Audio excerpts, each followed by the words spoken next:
오늘 생명의 바다교회 주일예배 네 번째 시간입니다. 우리 교회는 세상과 함께 진리를 찾고 복음으로 그 진리의 완성을 증언하는 공동체, 이런 모토 또는 이런 비전 선언문을 가지고 교회를 시작하고 있습니다. 이 말은 우리가 지난주에 정한 것인데, 하나님께서 온 세상에 선인과 악인을 가리지 않고 햇빛을 내려주시고 또 비를 내려주시는 것처럼 하나님의 은혜와 하나님의 진리도 모든 세상에 햇빛처럼 비치고 있는 거 아니냐. 그러므로 우리 교회가 할 일은 이 세상 가운데서 일하시는 하나님의 역사를 세상과 함께 그 진리를 찾고 복음으로 그 진리를 완성하는 공동체가 되자, 그런 마음으로, 그런 목표를 가지고 우리 생명의 바다교회를 시작하고 있습니다. 오늘 저는 새로운 세상의 문을 여는 천국의 열쇠, 마태복음 16장에 있는 이 말씀으로 여러분과 함께 은혜를 나누고자 합니다. 이 말씀의 원래 제목은 그냥 천국의 열쇠입니다. 그런데 천국의 열쇠가 뭘까? 그것에 대해서 생각해 보니까 이 천국의 열쇠라고 하는 것은 새로운 세상의 문을 여는 열쇠로구나 하는 것을 깨닫게 되었기 때문에 설교 제목을 새로운 세상의 문을 여는 천국의 열쇠, 이렇게 정했습니다. 저는 지난 3월 말 4월 4일까지 성지 순례를 다녀왔는데요. 그때 우리는 이탈리아 로마 성 베드로 성당을 찾았습니다. 우리 일정의 마지막 여정이었는데요. 그 성 베드로 성당에는 해마다, 지금도 매일 수많은 관광객들이 찾지요. 그 성당의 가장 중심에 저기 보는 것처럼 둥근 원형 지붕이 있습니다. 그 지붕 안에, 천장에는 이 자연 채광이 들어오도록 창문이 설치되어 있고요. 그 아래 이렇게 이 부분에 라틴어로 글씨가 새겨져 있는데, 이 글씨의 크기가 2m라고 합니다. 굉장히 큰 거죠. 거기에 이런 내용이 있습니다. 너는 베드로이다. 나는 이 반석 위에 내 교회를 세우겠다. 나는 너에게 천국의 열쇠를 주겠다. 이렇게 말이죠. 고전 라틴어로 읽으면 Tu es Petrus et super hanc Petram aedificabo ecclesiam meam tibidabo claves regni caelorum, 이렇게 돼 있어요. 너는 베드로이다. 나는 이 반석 위에 내 교회를 세우겠다. 나는 너에게 천국의 열쇠를 주겠다. 베드로 성당에 방문했을 때 그 정말 화려하고 웅장한 그 예배당에 저 제일 위에 있는 저 글씨, 내가 이 반석 위에 내 교회를 세우겠다. 내가 천국의 열쇠를 내게 주겠다. 이 가톨릭 교회는 왜 저 글씨를 저기다 새겨뒀을까 생각해 보니까, 로마 가톨릭의 교리인 천국의 열쇠는 초대 교황인 베드로에게, 그래서 교황이 천국의 열쇠를 가지고 있는 것 아니냐. 그래서 이 베드로 성당을 찾는 모든 관객들에게, 여러분, 천국의 열쇠는 베드로 성당의 수장인 교황에게 있습니다. 이것을 알리는 것처럼 느껴졌어요. 하지만 개신교회는 이 본문을 달리 해석하죠. 예수님이 베드로에게 말씀하신 것은 베드로 개인만이 아니라 그 제자단 전체에게 말씀하신 것이다.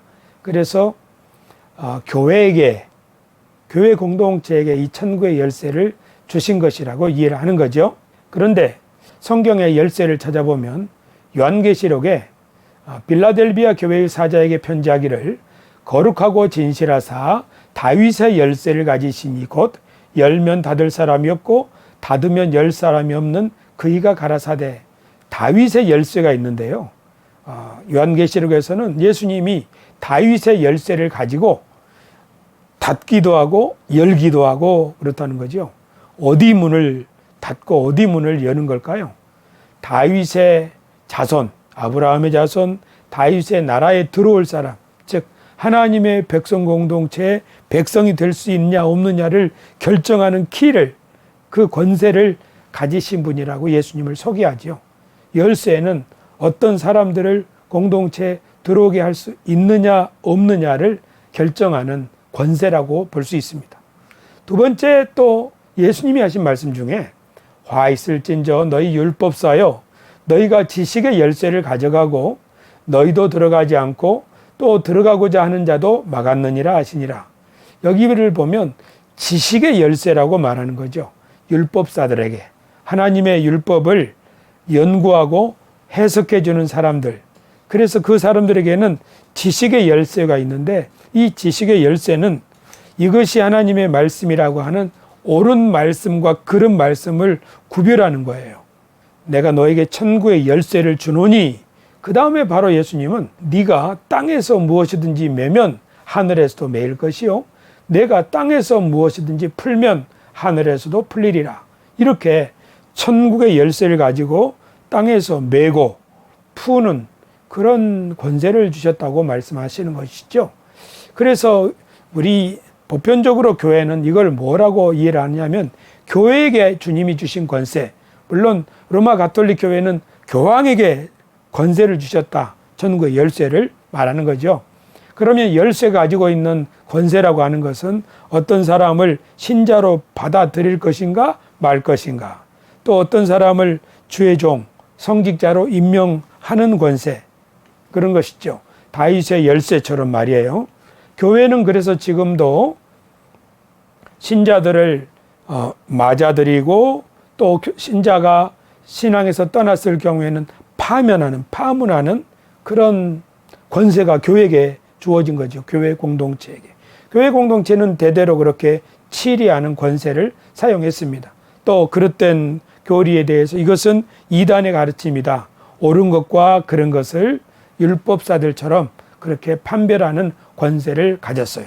그래서 땅에서 이 사람을 매면, 그러니까 이 사람이 그릇된 사람입니다 하고 매면 하나님도 그것을 인정하신다는 거죠.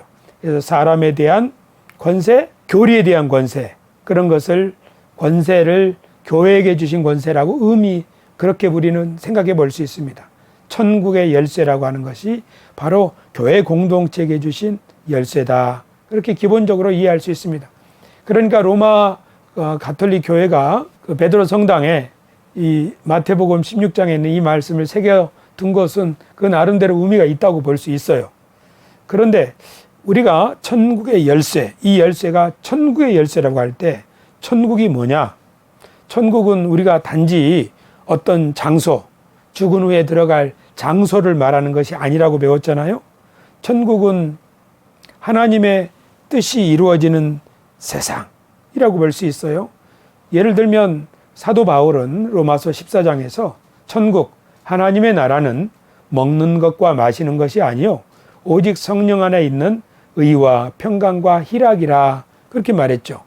그러니까 하나님의 나라는 우리가 하나님의 뜻을 성령의 인도하심을 따라 순종할 때 누리게 되는 의, 평강, 희락이에요.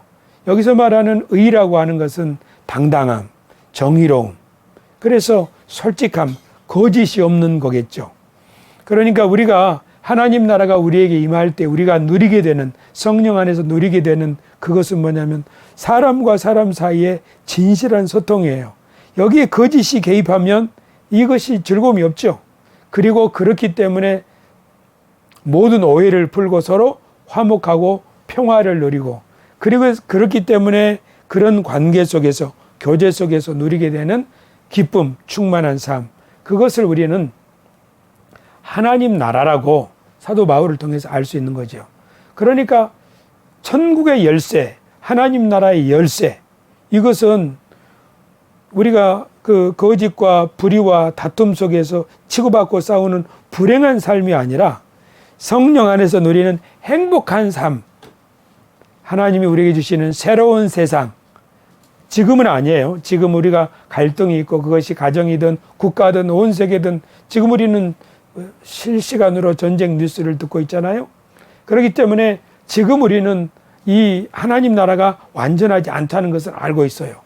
그러나 주님이 천국의 열쇠를 내게 주노니, 하나님 나라의 열쇠를 내게 주노니, 하나님 나라는 그러니까 아시시의 프란체스코의 고백처럼 나를 평화의 도구로 써주소서, 이 말은 나에게 천국의 열쇠를 주셔서 그 천국의 열쇠를 사용할 수 있게 하소서, 그런 의미라고도 볼 수 있어요. 그러니까 천국의 열쇠는 새로운 세계로 들어가는 문을 여는 열쇠라고 볼 수 있어요. 그 새로운 세계는 우리에게 열리는 하나님의 나라요, 우리 가정과 우리 공동체에 임하는 하나님 나라로 볼 수 있는데요. 그런 그 새로운 종류의 삶, 그러니까 지금의 우울하고 다툼이 있고 갈등이 있고 어두운 삶 말고 우리에게 다가오는 삶, 그 삶을 예수님은 영생이라고 표현했어요. 요한복음 17장 3절에서 영생은 곧 유일하신 참 하나님과 그의 보내신 자 예수 그리스도를 아는 것이니이다. 여기서 말하는 영생은 헬라어로 말하면 오는 세상의 삶이에요. 오는 세상의 삶. 오는 세상이 뭐냐? 지금 있는 삶이 있죠. 또 우리에게 다가오는 삶이 있죠. 이것이 바로 새로운 세계예요. 우리에게 열리는 새로운 세계. 그것이 영생인데, 그 영생은 어떤 것이냐 하면 참 하나님, 그리고 그분이 보내신 예수 그리스도를 아는 것. 여기서 안다고 하는 것은 사랑의 지식입니다. 주님의 뜻에 순종함으로 불의 대신에, 탐심 대신에 진실과 자비와 그리고 나눔, 그 속에서 오는 사랑과 용서의 기쁨 충만한 삶, 그것이죠.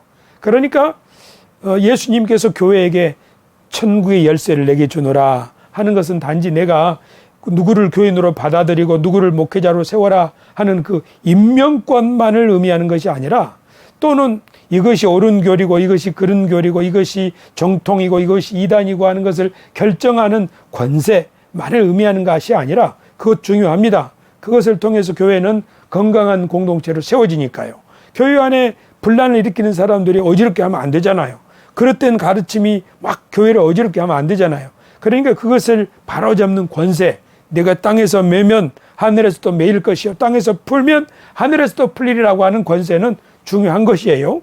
그러나 이 천국의 열쇠의 본질을 생각해 본다면 그것은 하나님 나라의 열쇠고, 그것은 하나님 나라 곧 우리에게만은 성령 안에서 누리는 의와 평강과 희락이라고 하는 것을 생각해 본다면, 이 천국의 열쇠는 우리 삶 속에서 우리가 주님의 뜻에 순종하면서 펼쳐나가야 될 하나님의 세상이라고 볼 수 있어요. 그래서 어쩌면 땅에서 묶으면 하늘에서도 묶여질 것이고 땅에서 풀면 하늘에서 풀린다, 이 말은 또 거꾸로 생각해 보면 하늘의 뜻을 내가 땅에서 묶기도 하고 풀기도 하고 이렇게 해야 된다는 의미로도 볼 수 있어요. 그러니까 천국의 열쇠는 교회의 그 제도, 조직, 그 안에 그냥 딱 갇혀 있는, 그 안에서만 작동되는 열쇠가 아니라 하나님의 백성, 주님을 사랑하는 모든 백성들에게 하늘의 대리인으로서 가는 모든 곳마다 막 하나님의 뜻을 펼치도록 하는 그런 권세라고 볼 수 있어요. 우리가 요한복음 1장 12절에서 영접하는 자 곧 그 이름을 믿는 자들에게는 하나님의 자녀가 되는 권세를 주셨으니 할 때, 그 하나님의 자녀가 되는 권세가 바로 천국의 열쇠라고, 하나님의 뜻을 내가 펼쳐라, 사랑함으로, 희생함으로, 용서함으로, 그래서 살려라 하는 거라고 볼 수 있습니다. 땅에서 메고 풀어라 하는 것은 교회의 권세, 즉 사람을 치리하고 교리를 분별하는 권세뿐만이 아니라 더 본질적으로 들어가면 하나님의 말씀을 펼쳐나가는 것이라고 볼 수 있죠. 그것을 우리는 A.J. 크로닌의 천국의 열쇠라는 소설에서 생각해 볼 수 있어요. 이 사람은 천국의 열쇠라는 소설을 쓸 때 그 주인공이 둘이 나오는데, 하나는 치셴이라고 하는 이고 또 하나는 안젤모라고 하는 두 친구가 있는데, 이 치셴은 나중에 저 중국 선교사로 가게 되고, 이 안젤모는 설교도 잘하고 사람들의 인기도 있어가지고 고위 성직자가 되는 두 사람의 삶을 대비해서 이 소설은 보여주고 있는데요. 이 프랜시스 치셴은 사실 가톨릭 신부이지만 타종교회에 대해서도 관용을 베풀고 또 억지로 선교를 하는 것이 아니라 인격적인 감화를 통해서 그 중국에 있는 부자의 마음을 얻기도 하고, 그곳에 중국에 갔을 때 패스트를 만나기도 하고 도적대를 만나기도 하고 잘 지은 예배당이 순식간에 무너지기도 하고, 그렇게 하면서 인생을 가난한 사람들, 약자들과 함께 보냈죠. 그렇게 해서 나중에 나이가 들어서 자기 나라로 돌아와서 친구를 만났을 때 그 친구는 정말 고위 성직자가 되어 있고, 이 친구는 사실 자신은 그 교회 공동체로부터는 실패한 목회자라고 하는 그런 평가를 받았는데, 이 소설의 저자는 무엇이 천국의 열쇠이냐? 정의와 사랑과 진심을 다하는 마음, 이것이야말로 천국의 열쇠가 아니냐? 어쩌면 프랜시스 치숑 신부 그 자체가 천국의 열쇠라고도 볼 수 있는 거예요. 그가 가는 곳에서 상처 입은 사람들이 고침을 받았으니까 말이에요. 그렇다면 예수님께서 베드로에게 천국의 열쇠를 내게 주노니 할 때 베드로의 손에 뭔가를 주어진 건 아니잖아요. 그러니까 베드로에게 어떤 사명 같은 것을 맡기셨고, 그 베드로가 사명을 감당할 때 그 베드로 자신은 자신이 천국의 열쇠가 되는 것이에요. 자신의 삶으로 새로운 세계를 열어주는 것이죠.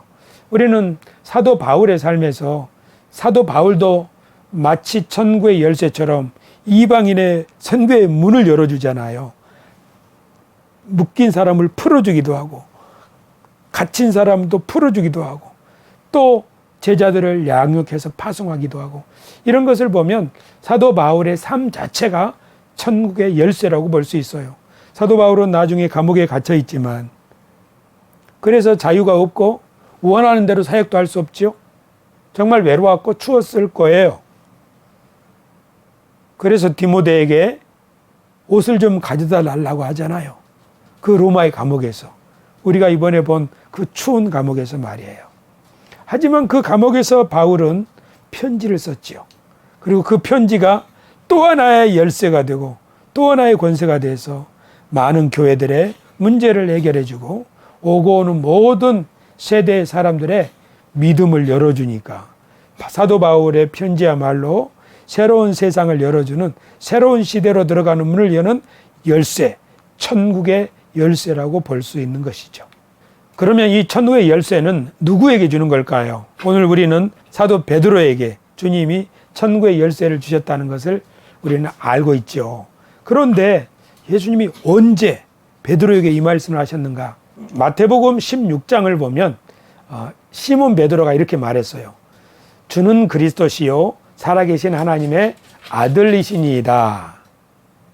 그런데 마태복음 16장을 읽어보면 16장 초반에 바리새인들과 사두개인들이 나와서 예수님 앞에 다가와서 예수님에게 하늘로서 내려오는 표적을 한번 보여주시오 하고 예수님을 시험을 했어요. 예수님은 그들의 불신앙을 보시고, 야, 정말 너희 정말 마음이 완악하구나. 내가 요나의 표적밖에는 너희에게 보여줄 것이 없도다. 그렇게 참 한탄하신 거지요. 마태복음 16장 초반이 그런 거라고요. 근데 15장에 보면 예수님이 많은 병자들을 고치시고 또 광야에 있는 사람들을, 그 사람들에게 먹을 것을 주었어요. 물고기 2마리, 두어 마리, 보리떡 7개, 우리가 흔히 말하는 7병 2어의 기적.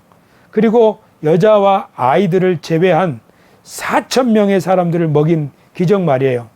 그러니까 이 기적을 예수님이 베푸셨을 때 그 소문이 온 유대와 갈릴리에 펴졌겠지요. 그 이야기를 듣고 바리새인 사두개인들이 온 거예요. 그렇지만 그들은 예수님을 믿지 않은 거죠. 어떤 선동가나 사기꾼 정도로 생각했겠죠. 그런데 이 사람들은 그 백성들의 지도자들이에요. 그들이 바로 권세를 가지고 있는 사람들이에요. 출교할 수 있는 권세 말이에요. 요한복음 9장에는 이런 말씀이 있어요. 나면서부터 앞을 못 보는 사람을 실로암 목가에서 예수님이 고쳐주신 일이 있는데, 그 일이 그 지역에 굉장히 큰 이슈가 된 거예요.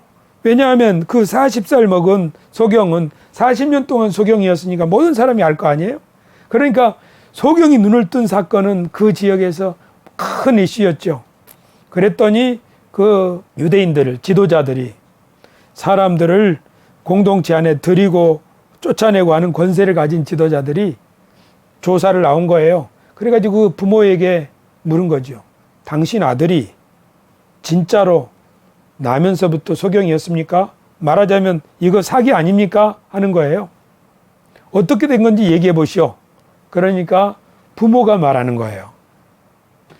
우리 아들이 장성하였기 때문에 그에게 물어보시오. 대답을 회피하는 거지요.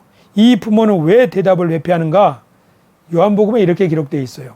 그 부모가 이렇게 말한 것은 이미 유대인들이 누구든지 예수를 그리스도로 시인하는 자는 출교하기로 결의하였으므로 저희를 무서워함이로라. 그러니까 예수님을 그리스도로 시인하면 쫓아낸다 하는 것이 암묵적으로 그 지역에는 퍼져 있는 거예요.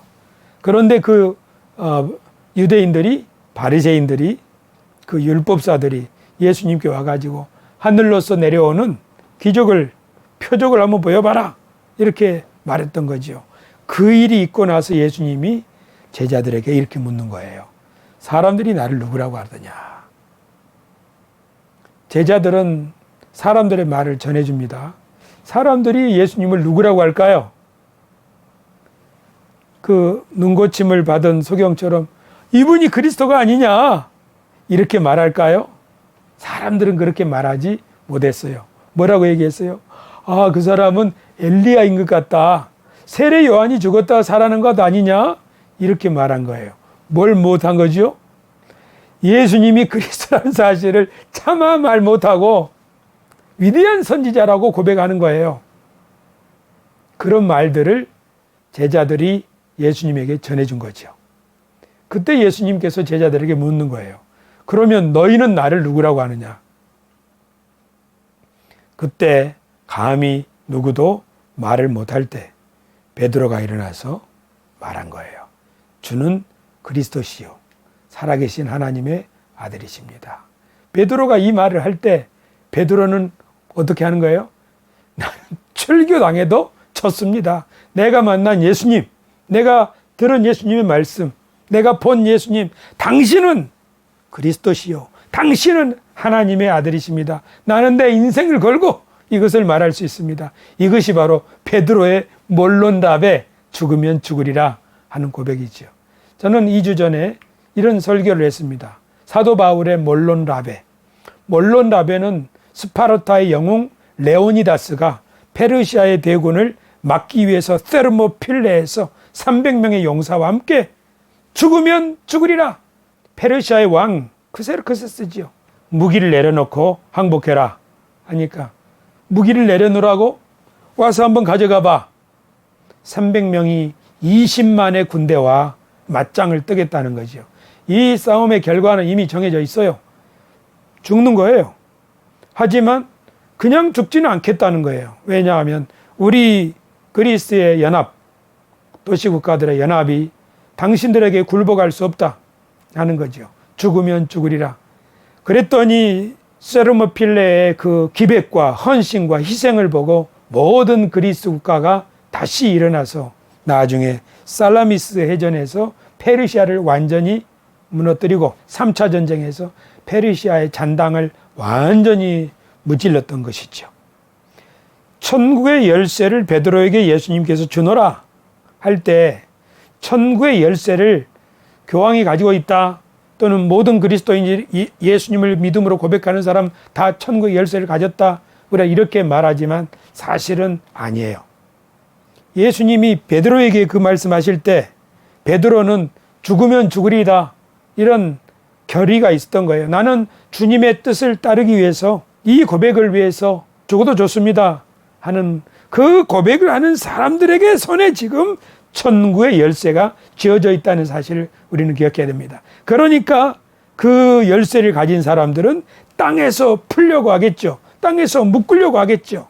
마귀, 사탄, 즉 우리에게 갈등과 분열과 미움과 이런 것을 불러일으키는 세력들에 대해서는 우리가 참고 인내하고 또 그들의 권세가 커지지 못하도록 예수님의 이름으로 주님의 사랑으로 온유함으로 묶어버리고 또 약하고 힘든 영혼들, 그 영혼들은 북돋아 주어서 풀어주어서 살아나게 하고 이렇게 함으로써 우리에게 새로운 시대로 들어가는 문을 열게 하는 열쇠, 그 열쇠가 저와 여러분 몰론답에 주님을 위해서라면 죽어도 좋습니다, 이런 각오를 하는 사람에게 주어진 줄로 믿습니다.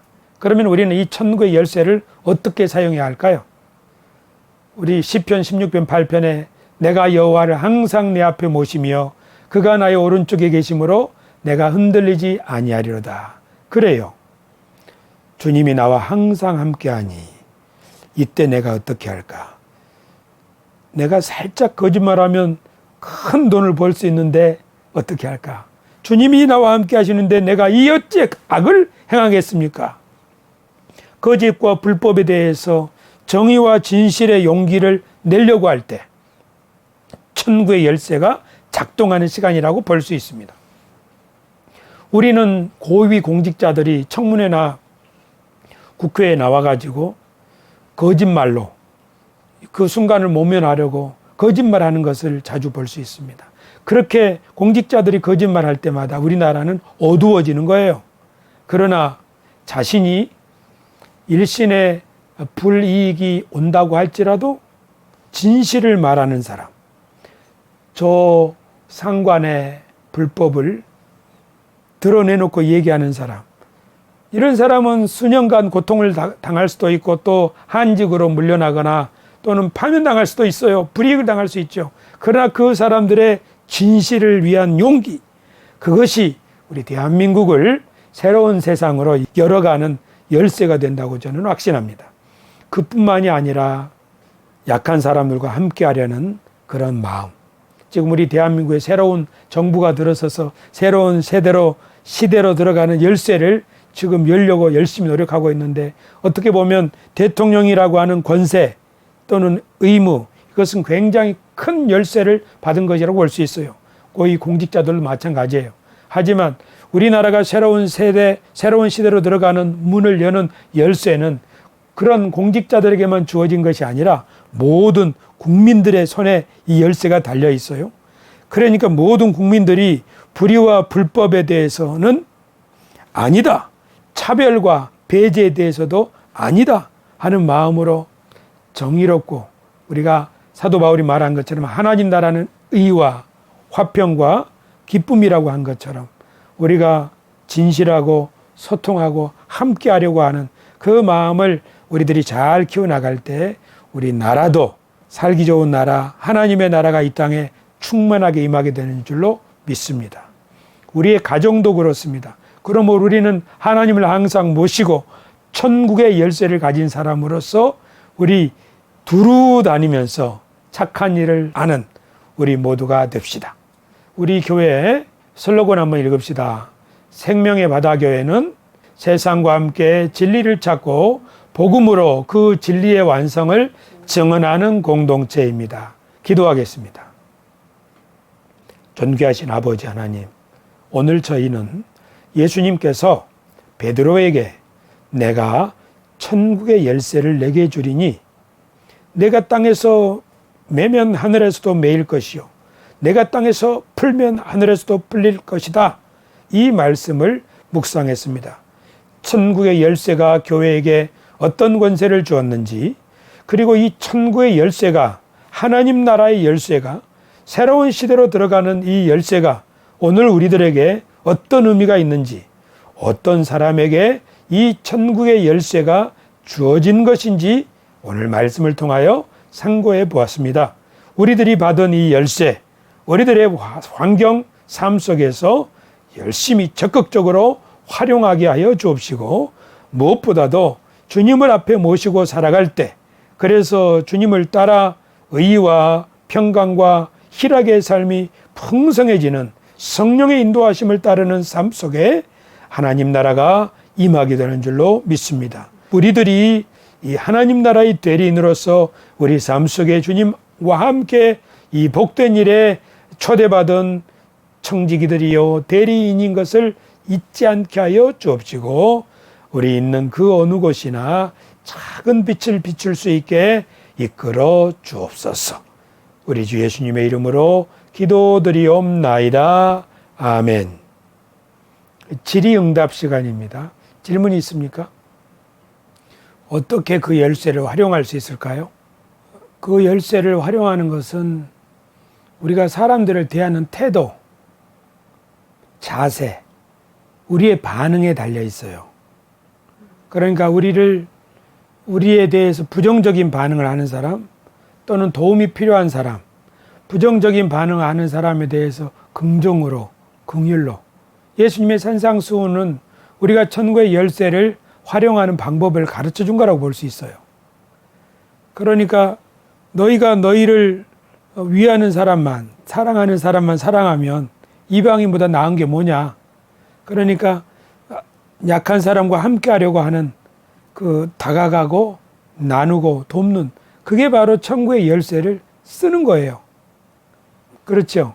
그러니까 우리가 지금 답답한 환경들, 어쩌면 우리 안에 이 열쇠를 써야 될 상황도 있어요. 답답할 때, 하나님이 나와 함께 하시니 희망을 가지고 도전해야겠어. 그렇게 할 때 이 열쇠가 우리 속도 탁 풀어주고 할 거 아니에요. 믿음의 열쇠라고도 볼 수 있는 거죠. 믿음의 열쇠. 그것은 권세라고도 볼 수 있어요. 특권. 하나님의 대리인이기 때문에 이렇게 할 수 있는 거예요. 주님이 나와 함께 하시기 때문에 이렇게 할 수 있는 거예요. 주님이 나와 함께 하시지 않는다면 그렇게 못하지. 그냥 우리 인간적인 방법으로 하지요. 그러나 주님이 나와 함께 하시기 때문에 그러면 이렇게 해야지 하고 할 때 그 새로운 행동, 새로운 태도, 새로운 반응, 그것이 천국의 열쇠가 작동하는 시간이고 방식이겠죠. 우리에게 이런 권세가 있다는 사실을 기억하는 것, 그리고 우리가 이런 행동을 할 때 천국이 열린다, 즉 새로운 세상이 열린다, 새로운 희망이 열린다, 그리고 사람들이 그것으로 혜택을 받는다, 그런 것을 항상 잊지 않아야 될 것 같아요. 안 그러면 우리는 그냥 떠내려가는 물고기와 같은 거죠. 그러니까 이 열쇠가 여기 휴대폰에 달려 있거나 여기 항상 달고 다니면 참 좋겠는데, 어제 보니까 어머니 휴대폰에 집 열쇠가 있어가지고 휴대폰만 있으면 항상 집을 열 수 있는 것처럼 우리 인생에 답답한 문제가 있을 때, 갈등이 생겼을 때, 그때 꺼내야지 하고 이 천국의 열쇠를 주님이 나와 함께 하심으로 바로 꺼낼 수 있으면 정말 좋겠죠.